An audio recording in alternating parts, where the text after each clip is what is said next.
Mother Teresa taught me that aging is a blessing, not a curse. And I saw that in her life. I saw how she aged. But there was also a great deal of suffering in her life, and I wrote about it in my book, To Love and to Be Loved.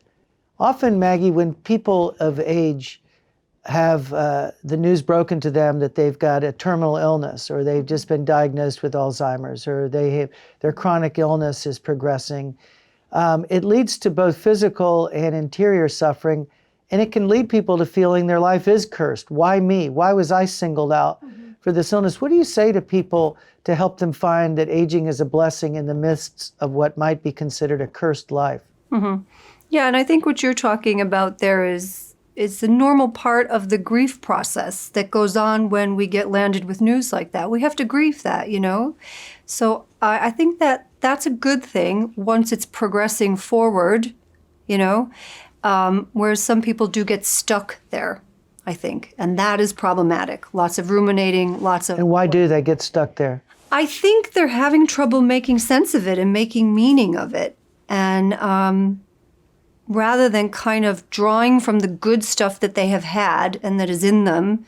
In their life, to be grateful for their life and what they've had versus... Definitely. A lot of it is around gratitude. A lot of it is around gratitude, yeah. But they do feel as if they lost the lottery, that they came up with a ticket that says pancreatic cancer, or they got the ticket that says Parkinson's. Well, it's true that they have a disease that most people don't have, but can that period in their life be meaningful for them, or are they condemned to just a solitary existence until time runs out? Well, I hope it wouldn't be the latter. But I think what goes on for some people is if along the way when they have encountered other setbacks, right? If they haven't been assisted in meaning making, then they haven't actually learned how. So yes, absolutely they can if someone helps them and facilitates them. So let's say someone wasn't dealing with life's problems all along. Maybe they dropped into work and they hid in their work or into booze or whatever, and don't have a finely tuned set of skills when it comes to coping. Can you develop coping skills at an old age when bad news strikes? Absolutely. How? And I think, the pressure's on to do it, right? Right. So I think you know that you have to find meaning now. And I think that, as you said, gratitude is a big part of that. I think you can draw on some of those people that you knew that coped effectively and coped well going back. You know, who was someone I admired?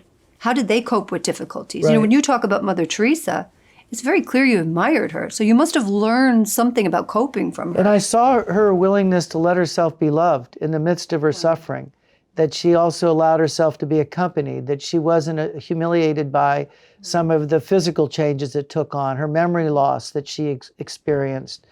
I mean, the day of her death, she had such terrible back pain, she was asking for someone to massage her back, and she was taking pain medicine. And so she was not going it alone. So I guess that's part of the answer too, is that when you are facing this kind of cross, get someone else to help carry it for you. Right, And so, to be able to receive.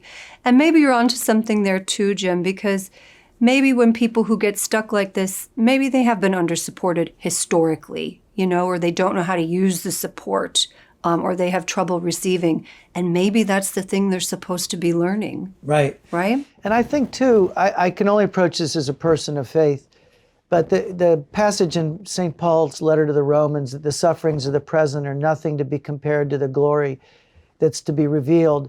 It seems to me that without that eternal dimension to life, without an acceptance that there's a loving God, that there was a purpose to your life, even if it's being spent now in suffering, without that eternal dimension, it seems sometimes the suffering's too great to bear, you know, and I think that's a challenge for all of us, to encourage people to have that hopeful horizon, not just to be talking about medical tests and diagnoses, but also to talk about the splendorous glory of God awaiting them in eternity, because I think that can get lost if it's just a medical question of human suffering.